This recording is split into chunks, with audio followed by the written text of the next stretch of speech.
Sejam bem-vindos, aqueles também que estão connosco pela primeira vez. Esta é a nossa casa, de todos nós. Como sabem, nós terminamos com Ruth a semana passada, coitada dela, mas aprendemos muito. Para mim, a vida de Ruth é uma lição de verdadeiramente ter um coração alinhado com Deus, em confiança e em certeza de que aquilo que eu semeio vou colher no futuro. E a Ruth é alguém que sabe lidar com os fracassos da vida. Alguém que sabe lutar contra as circunstâncias desfavoráveis que batem à nossa porta, que nós não podemos controlar. As perdas que às vezes amargam a nossa alma e que não é o propósito das perdas, amargar a nossa alma. Mas não vou falar sobre Ruth hoje, prometi, e vamos entrar numa nova série. É uma série que fala acerca dos sinais vitais de uma igreja viva, não é?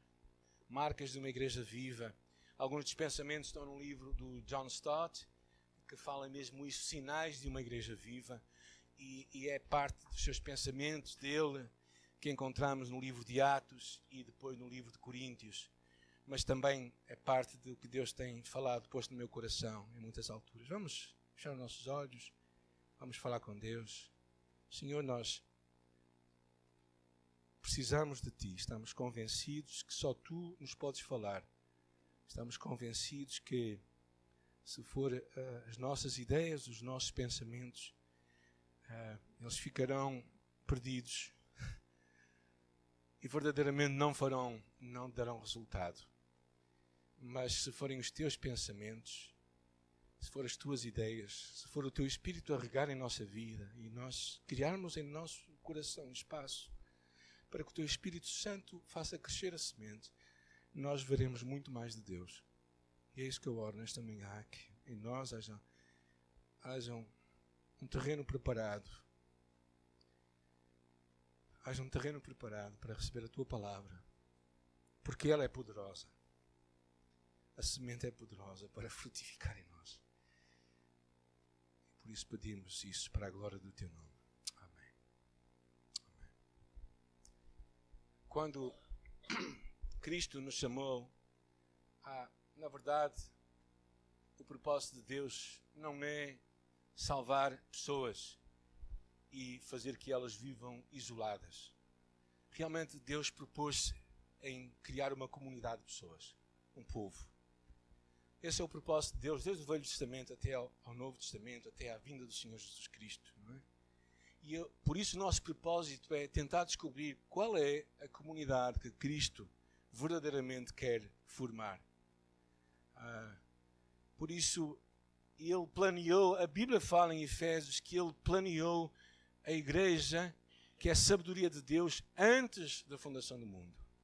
Ou seja, verdadeiramente não é, eu não acredito que foi porque os judeus não receberam Jesus Cristo que a igreja começou. Eu acredito que desde o princípio do mundo Deus havia planeado a igreja. E mesmo que às vezes nós possamos pensar que no Velho Testamento eram os judeus, encontramos muitos gentios que conheceram Jesus e conheceram Deus, tal como Ruth, a moabita que nós acabamos de falar. Por isso Deus nunca foi um Deus exclusivista, mas sempre foi um Deus global. Tal como hoje, nos dias de hoje, Deus não é refém de nenhuma igreja, a salvação não é pertença de ninguém, a salvação é pertença de Deus para todos. E por isso a igreja está desde o princípio nos planos de Deus. E é interessante o que diz o livro de Tito, qual se deu a si mesmo por nós, falando de Jesus, para nos remir de toda a nossa iniquidade, ou seja, para pagar o nosso pecado e purificar para si, o quê? Um povo seu especial. Por isso Deus não está a levantar pessoas somente, singulares, mas Deus está a levantar um povo, o qual a Bíblia chama de igreja. E na eternidade, a Bíblia conta que antes da eternidade Deus vai reunir o seu povo. Não é? O livro do Apocalipse, a imagem final dos tempos é mesmo esta. E depois destas coisas olhei e eis aqui uma grande multidão. Ou seja, Cristo não está somente preocupado hoje também em salvar pessoas singulares, a ti e a mim, claro que está, mas quando nós somos salvos, o propósito dele é nos juntar a um corpo, a um povo. Assim é a igreja local. Não é um acréscimo para a nossa salvação, mas é parte da nossa salvação. Quando Deus salva pessoas, o propósito de Deus é incluí-las numa igreja local, onde Cristo é o cabeça. E talvez tu possas pensar, mas como é que será uma igreja viva? Talvez à tua memória venha aquela imagem da igreja primitiva, sempre, certo? Como é que era a igreja primitiva? Ajudem-me lá. Estavam juntos, havia coisa em comum. Partilhavam muitas coisas, não é? Oravam, louvavam a Deus, buscavam a Deus. Atraíam mais pessoas. Verdadeiramente a igreja primitiva era característica. É isso que vamos estudar hoje. Como é que era a igreja primitiva? Era uma igreja que tinha uma vida comunitária, tinha adoração. Mas também não podemos esquecer algumas outras coisas. As heresias. Estava na igreja primitiva? Os conflitos. Também havia na igreja primitiva. As hipocrisias. Não encontram? Eu posso vos mostrar muitas. As rivalidades. Ou seja, o que às vezes nós pensamos da igreja primitiva de Atos, e às vezes eu acho que pintamos uma imagem que não deixa de ser real, mas também tem outros contornos. Porque a igreja é constituída de pessoas, mas mesmo assim não deixa de ser, curiosamente, o corpo de Cristo, o que é um bocadinho assustador. Cristo às vezes há de se perguntar como é que está o meu corpo, não é? Às vezes nós olhamos para nós próprios e dizemos como é que está o meu corpo, talvez um bocadinho gordo demais, não é? Mas Cristo, quando olha para nós, não é? Como é que Ele verá o seu corpo? Eu acho que isto é que nos deve fazer pensar como é que nós devemos ser. Eu espero que uma das coisas que nós vejamos também, principalmente na igreja primitiva, é a presença do Espírito Santo. Como é que o Espírito Santo estava na igreja e como é que Ele fazia tudo funcionar. Eu acho que se calhar o que muitas vezes falta nos dias de hoje, nas nossas comunidades, é esta mesma presença real e vivida entre nós. A presença do Espírito Santo. Esta é uma série que vamos começar hoje. E vamos ler Atos capítulo 2, versículo 42, para começar. Atos 2, 42. O que é que alguém pode ler o que está ali? Perseveravam na doutrina dos apóstolos. A Boa Nova diz: todos participavam fielmente no ensino dos apóstolos. Ou seja, havia uma fome da verdade. O Espírito Santo é o Espírito da verdade. Eles tinham fome de absorver os ensinos que Deus tinha para eles. Estes recém-nascidos para a fé, convertidos e cheios do Espírito Santo, não estavam simplesmente a desfrutar uma experiência mística, como às vezes pessoas pensam, não é? Que é só ter uma experiência mística. Não, mas eles experimentavam uma experiência de conhecimento e de renovação da sua mente. Eles tinham fome e por isso perseveravam, diz a palavra, na doutrina dos apóstolos. Havia fome e sede mais de Deus e da sua palavra. A igreja primitiva, uma das marcas era que eles queriam continuar a crescer. E talvez a nossa igreja, e tu particularmente, tens de te perguntar a mim: será que eu quero continuar a aprender ou será que eu acho que já sei tudo? Talvez não digas isso, mas talvez hajas assim. E talvez a tua fome de aprender, esta perseverar na doutrina, talvez esteja um bocadinho fraquinha. Agora, decidi fazer um teste nesta manhã. Estão preparados? Alguém gosta de testes? As crianças estão lá em baixo, não é? Verdade ou mentira? 4 afirmações que eu tenho aí. Tornamos-nos filhos de Deus quando somos batizados. Ok. Pensem, não digam nada. Não precisamos de pertencer a uma igreja local para sermos bons discípulos de Jesus. Jesus não é igual em poder a Deus Pai, pois é Filho de Deus. Pessoas mais espirituais têm o Espírito Santo, enquanto que outros podem não o ter. Agora, se tu respondeste verdade a qualquer uma destas afirmações, estás mal. Chumbastes. E sabes porquê? Eu vou dar respostas. Eu não vou desenvolver muito isto porque não é o propósito disso. Tornámos-nos filhos de Deus quando recebemos Jesus. É claro, não precisamos ser batizados. O batismo é importante como passo da nossa fé. Somos discípulos de Jesus quando saímos por todo o mundo e batizamos. É o que diz a palavra de Deus. Por isso, tu não estás num lugar que está a estimular a batizar pessoas, não estás a ser discípulo de Jesus. Porque um discípulo faz discípulos. Mateus capítulo 28, 18 a 20. Jesus e o Pai têm o mesmo poder e autoridade. O Espírito Santo vem habitar em todo o Filho de Deus, ainda que nem todos vivam vidas cheias do Espírito de Deus. Então, isto foi um pequeno exame, acho que não sei se algum de vocês chumbou, mas não vou agora perguntar, não é? Para não receberem presente nenhum no final. Mas o que fica por cima é esta pergunta: estou eu a crescer ou não em Deus? E claro, crescer não é simplesmente conhecer, mas é ter uma vida transformada. Sabem porquê é que eu falo disto? Porque fico impressionado, de há uns 10 anos para cá, com as ações de formação, os seminários, os workshops que todos nós, nos nossos trabalhos, temos que ter, a propósito da nossa profissão. Somos obrigados a assistir para ter melhores resultados. E por contraste, vejo tanta relutância em pessoas em conhecer mais de Deus, em se aplicarem em conhecer a Deus. Eu acho que de alguma forma ficamos com uma ideia: quando nos convertemos, o Espírito Santo nos ensina todas as coisas. E nos ensina, mas Ele trabalha na nossa mente e no nosso coração. Por isso temos que aprender, temos que ser ativamente desejosos de aprender. Porque a igreja primitiva era uma igreja que estava a aprender, estava a continuar a crescer na aprendizagem.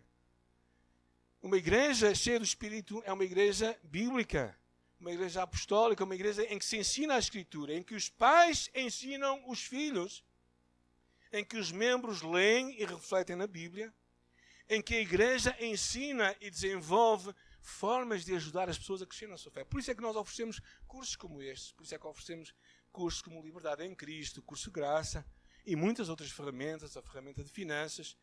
E por isso é que nós fazemos isso. Não é para entreter. É verdadeiramente porque nós acreditamos que só crescendo, perseverando na palavra, é que seremos uma igreja que vai começar também a detectar a mentira. Porque a mentira virá nos últimos tempos de uma forma muito bem camuflada. A segunda princípio que nós lemos na igreja primitiva, que eu queria meditar convosco, é este que encontramos no capítulo 2, mas também encontramos mais à frente no capítulo 4:32. Alguém pode ler para nós o capítulo 4:32 que está ali? Os crentes.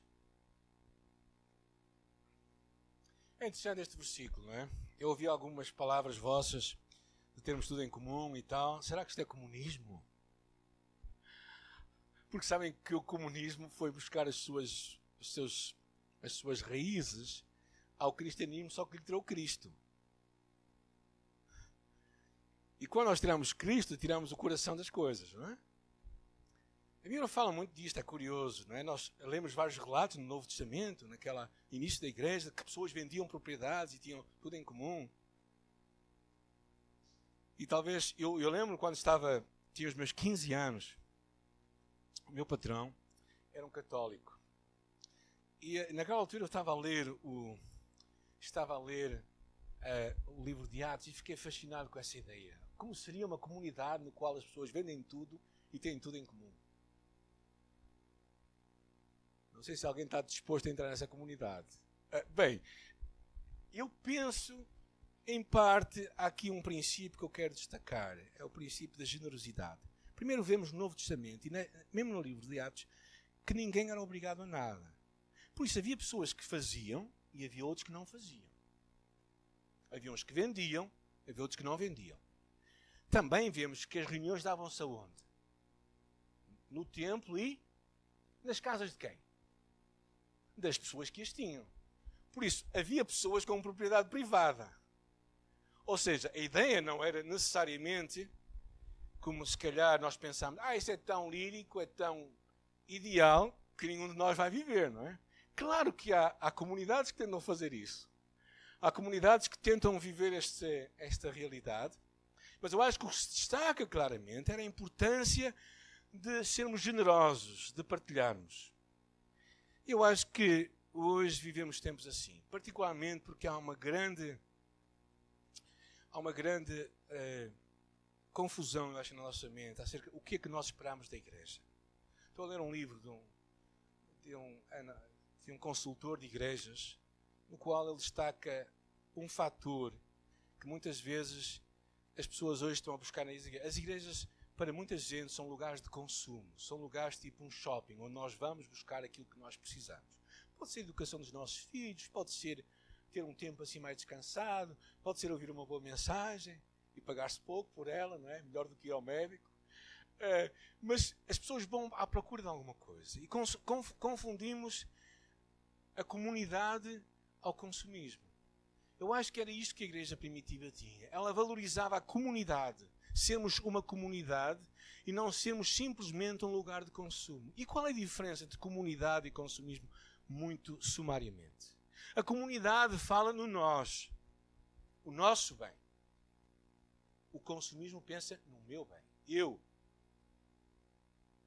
Por isso, quando tu vens à igreja só a pensar no teu bem e em ser servido, se calhar não é uma ideia de comunidade, se calhar é uma ideia de consumismo. A comunidade pensa em viver a missão que Deus lhe entregou e fazer o que Deus nos chama a fazer no mundo, enquanto que o consumismo quer satisfazer as suas necessidades. Não é? Quer ter a sua vida mais confortável. Quando nós pensamos em comunidade, nós pensamos no serviço. E quando pensamos no consumismo, pensamos em sermos servidos. Era desta imagem que a igreja primitiva queria fugir. Que fosse um lugar onde as pessoas fossem comunidade, pudessem falar no plural, no nós, buscar o bem dos outros, e não pensar simplesmente em ir à igreja só para seu bem. Faz-me lembrar uma senhora que eu conheci, que ela era muito curiosa. Ela era assim: "Ó pastor, sabe, eu quando vou a uma igreja, eu ando naquela igreja até ter aquilo que eu quero." Até ele diz assim: "Eu estive na igreja X e busquei aquilo e quando recebi saí de lá. Depois fui para o racionalismo cristão, que é espiritismo.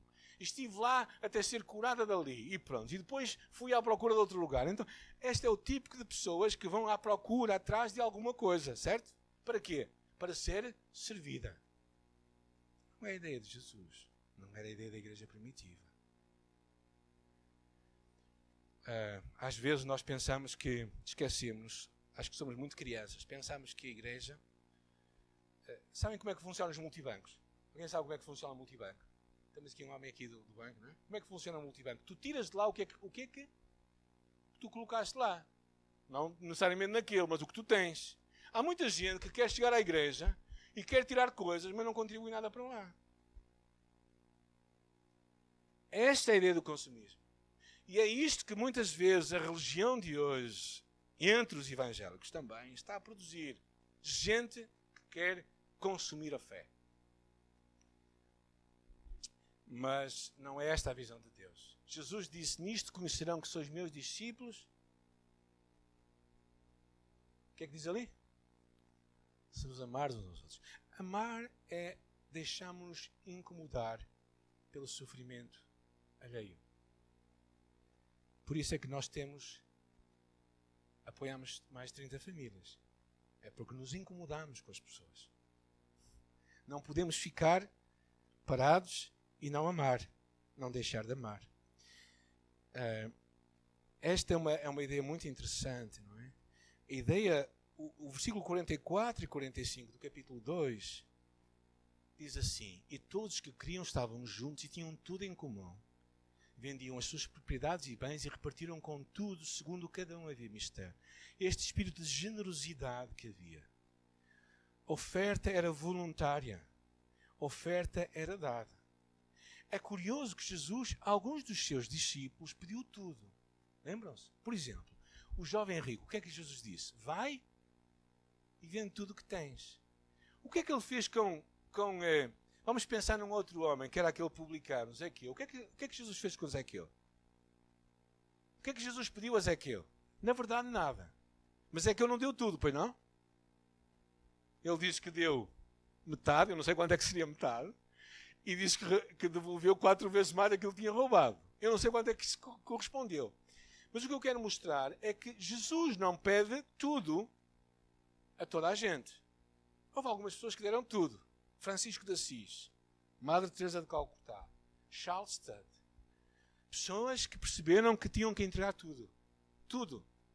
Mas eu acho que o princípio, claro, que nenhum de nós pode fugir, é o princípio de generosidade. A parte de sermos generosos, de nos preocuparmos com os pobres.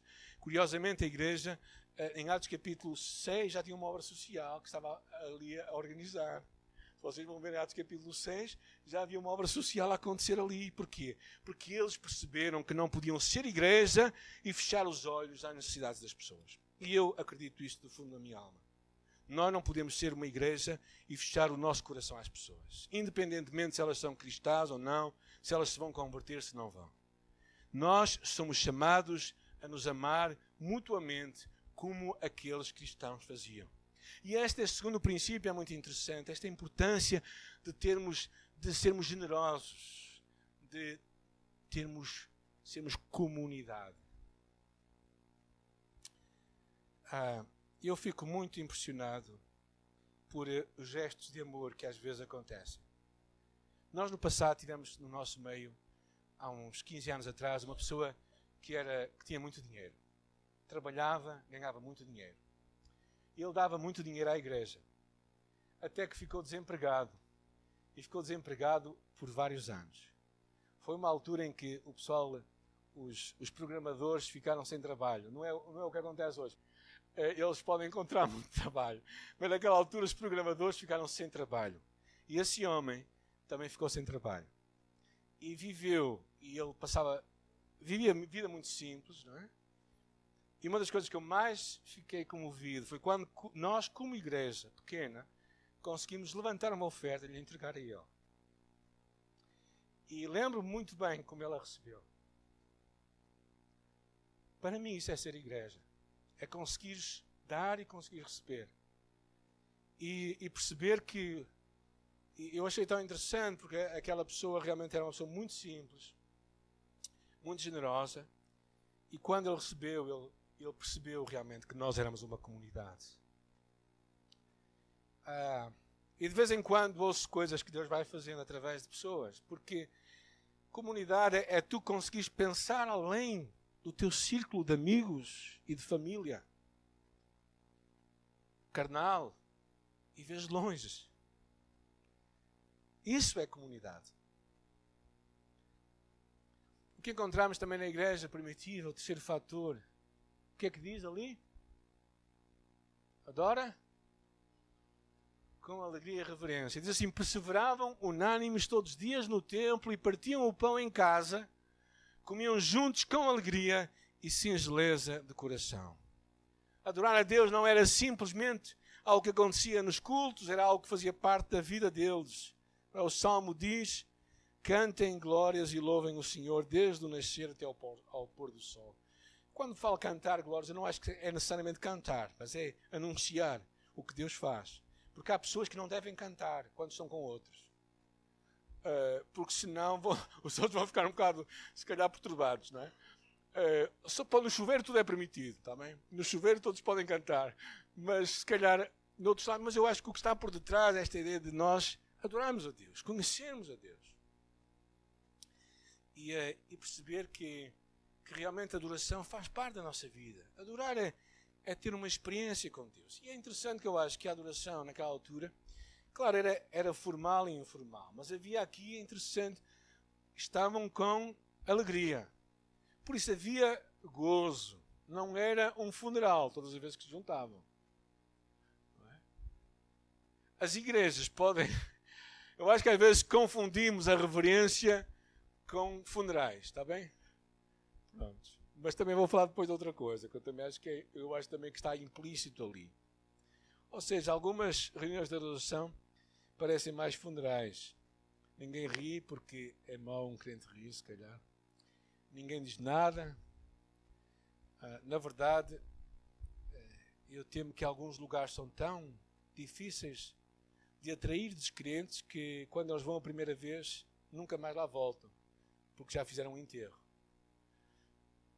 E por isso eu acho que a alegria é algo que tem que acontecer no nosso meio. Deve ser um espaço onde haja alegria. Todos os momentos do culto devem ser também tempos de adoração. O silêncio, a oferta, o testemunho, o louvor. Mas claro, adorar é muito mais do que simplesmente estar aqui. A palavra de Deus diz que adoramos em Deus em espírito e em verdade. O que significa que a adoração em espírito ninguém a vê, certo? Então essa é a adoração que sai da tua alma, que ninguém a vê. E essa é a adoração verdadeira. Mas ao mesmo tempo, não é? Também percebemos que a igreja sabia o Deus que adorava. Havia uma reverência. Havia um pensamento que Deus estava ali. E eu acho que às vezes nós precisamos, se tu pensares, às vezes, estamos aqui no culto, por exemplo, e se tu pensares que Deus está aqui, como é que isso vai afetar a tua adoração? Na forma como tu estás, na forma como tu chegaste à igreja, até se calhar da forma como te vestiste, da forma como tu estás realmente importado ou não em adorar este Deus, porque às vezes eu acho que confundimos alegria com irreverência. E as duas coisas podem andar juntas. Não é uma irreverência quando se fala de alegria. É algo que vem do nosso coração, mas também há um conhecimento de quem Deus é. E uma reverência santa para Deus, que às vezes precisamos de aprender. Eu penso, por exemplo, em Abraão, quando viu os seus dias a passar e o seu filho que não nascia, como Deus lhe havia prometido. E numa dada altura, Deus lhe aparece e lhe diz assim: haverá para o Senhor coisa demasiado difícil? E Deus diz a Abraão que não ocultaria ao seu amigo Abraão o que ele iria fazer. E creio que Deus também às vezes nos diz assim: haverá alguma coisa difícil para fazer na tua vida? Adorar a Deus é esta capacidade de tu pensares que Deus é quem Ele é no momento mais impossível da tua vida, da tua maior dificuldade, no meio das notícias piores que tu acabaste de ouvir. Deus é amor. E é soberano. Tem todo o poder. Ou seja, Deus, e quando tu consegues adorar a Deus, no meio dessas circunstâncias difíceis, então a adoração é real e autêntica. Hebreus fala no sacrifício de louvor, que é fruto de lábios que invocam o seu nome. A carta aos Hebreus era escrita a pessoas que estavam a ser perseguidas. Algum de vocês foi perseguido esta manhã para vir à igreja? Não? Quase diria que pena, não é? Porque senão podia dar testemunho disto. Mas a igreja em Hebreus, eles eram perseguidos. E eu não sei como é que eu viveria uma situação destas. Mas eu sei que o Deus que é o meu Deus, é o Deus também que é o Deus dos nossos irmãos que hoje estão a ser perseguidos por amor da sua fé. Quando pensamos no que está a acontecer em muitos países, como os cristãos são afligidos por causa da sua fé e não deixam de adorar. O último aspecto que eu quero ver convosco é esta ideia de perseveravam unânimes todos os dias no templo. Mal acabaram de orar. Isto é no capítulo 4, que eu pus aí, versículo 31 e 33. Diz: mal acabaram de orar, tremeu o lugar onde estavam reunidos. Todos ficaram cheios do Espírito Santo e começaram a pregar a mensagem de Deus com ousadia. Os apóstolos falavam com grande autoridade acerca da salvação de Jesus. O que vemos aqui era esta importância de que a igreja não guardava a mensagem para si mesma. Ela não parava de compartilhar as boas novas. A salvação de Jesus é a melhor notícia que tu podes dar a alguém. É o facto de que a vida dela pode ser transformada por causa desta mensagem de Jesus. Mas é interessante, há um versículo lá, no livro de Atos, capítulo 2, 47. Alguém pode ler o versículo que está ali? E todos os dias?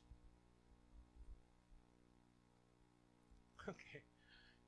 É interessante aqui 3 lições que este versículo tem, que eu gostava de ver convosco. Primeiro, é Deus que acrescenta quem vai ser salvo. numa era em que nós usamos muita tecnologia, muitas luzes, muitas coisas, e muitas igrejas pensam que é que está o segredo da salvação, e tudo isso nós podemos e devemos usar, mas quem é que salva? É Deus. É Deus que tem que trazer convicção ao coração das pessoas. Não é ninguém que vai trazer. É o Espírito Santo que vai contender connosco, que nos vai mostrar. Por isso, a primeira lição que tiramos deste versículo é que Deus acrescenta os que haviam de ser salvos. Segunda lição é que Ele não os acrescentava sem serem salvos e sem os acrescentar à igreja. O que está aqui a dizer é que quando Deus salvava alguém, Ele acrescentava ao corpo da igreja. Deus não acrescentava um bebê e metia-o no meio sozinho. Eu sei que há várias irmãs aqui na igreja que estão grávidas. Graças a Deus por elas. Amém? Pronto. Mas quando uma criança nasce, ela não é deixada assim. Pois não. Porquê? Eu já tive 3 filhos.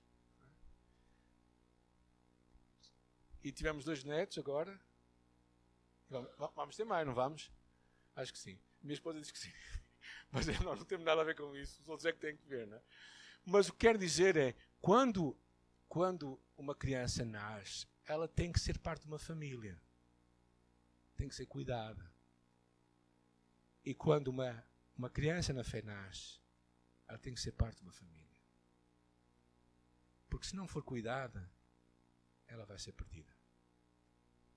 Essa é a segunda lição daqui. E quando é que isto acontecia? Diz aqui, acrescentava o Senhor à igreja e todos os dias. Não é? Bem, acho que isto aqui na igreja se calhar não acontece todos os dias, mas eu acho que a expressão era que havia continuamente salvação. Continuamente salvação. Eu acho que se nós estamos numa igreja em que passam-se anos e anos e anos e não há conversões, oh, gente, alguma coisa está mal ali.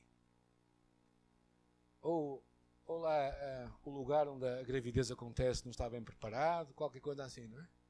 Porquê? Porque Deus também não vai trazer bebés sadios para incubadoras deficientes. O que é que isto tem a ver contigo e comigo que eu te quero encorajar esta manhã? Primeiro, será que tu amas as pessoas que estão sem Jesus? Será que tu estás a orar por elas, verdadeiramente? Será que tu tens deixado que essa paixão no teu coração possa crescer? Segunda coisa, será que tu achas que só Deus é que pode salvar a pessoa? Porque às vezes nós desistimos das pessoas e dizemos, aquela pessoa nunca vai se converter. Já pensaram nisso de alguém? Eu já. E Deus pode fazer alguma coisa. Quem é que salva a pessoa? É Deus, é a graça de Deus. Não és tu. Às vezes Deus pode salvar a pessoa pior que tu podes pensar. Porque é dessas que Deus traz mais glória às vezes. Aquelas pessoas muito direitinhas, às vezes, cuidado com ela. Às vezes sabem o que acontece? Essas pessoas se auto-justificam. Acham que já não precisam de Deus. Então, eu te quero encorajar a acreditar na graça de Deus para salvar alguém. Terceiro, acreditas no inferno? Acreditas que se alguém morre hoje sem Jesus vai para o inferno? Ou não acreditas?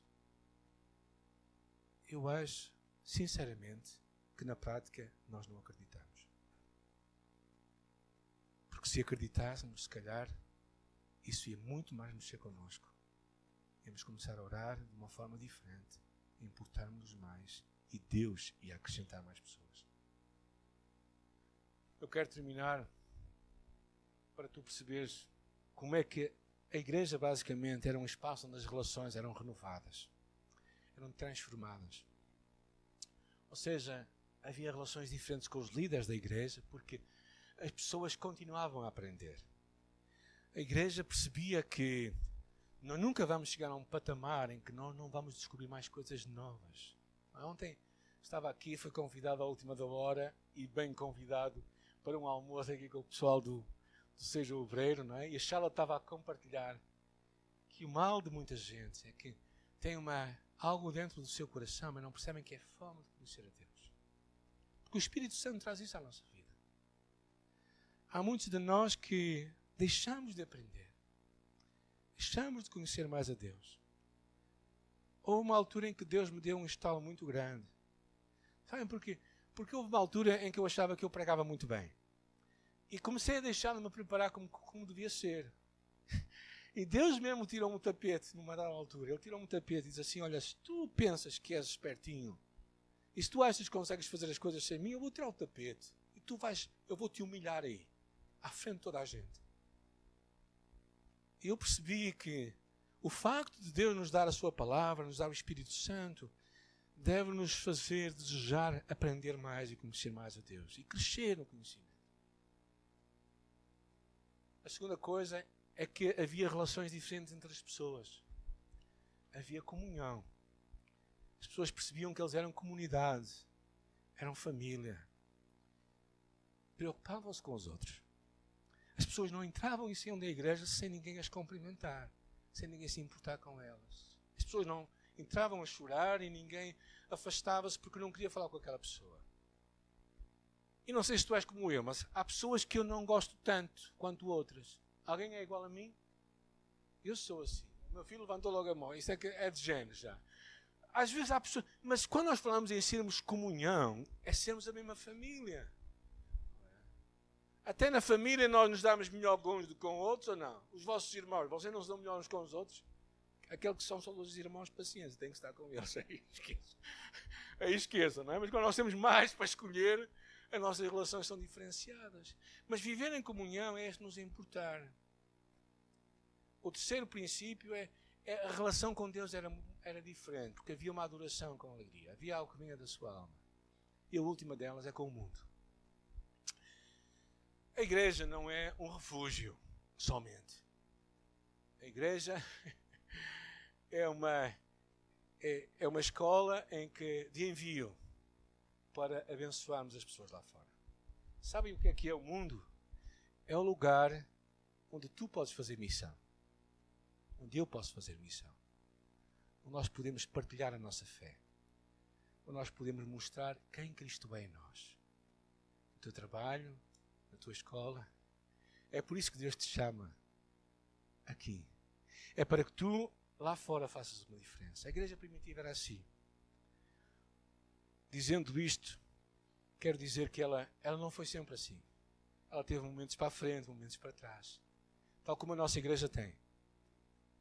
Mas eu espero que nunca percamos estas marcas de uma igreja. Porquê? Porque estes são os alicerces da igreja. E há uns 15 anos atrás, na cidade de Matosinhos, na altura em que se começava a destruir as fábricas que lá haviam, fábricas de sardinha. Alguém se lembra das fábricas de sardinha de Matosinhos? Alguém se lembra do cheiro das fábricas de sardinha de Matosinhos? Eu lembro muito bem. Eu vivia ali ao lado, aquilo era insuportável, gente. Vocês não querem imaginar o que é aquilo. Não querem imaginar. Porque não era só a sardinha, era também da tripa da sardinha. Coisas assim. Bem, mas uma altura em que começaram a destruir e levantaram lá um edifício que já ia com 12 andares. Não sei se alguns se lembram. Numa das avenidas principais, o edifício ruiu. Ainda estava na fase de construção. E sabem porquê? Porque os alicerces não estavam como deviam ser. Uma igreja que não tem estes alicerces pode fazer muitas coisas. Pode até ter muita gente. Mas a saúde não é boa. E sabem o que acontece quando nós temos muita gente com pouca saúde? A doença traz mais estragos. Então o meu desafio para ti é que tu também te preocupes na tua vida pessoal, em quereres aprender mais, em pensar nos outros à tua volta, em adorares a Deus e em partilhares a tua fé. Assim vamos ter uma igreja melhor, porque tu e eu somos igreja.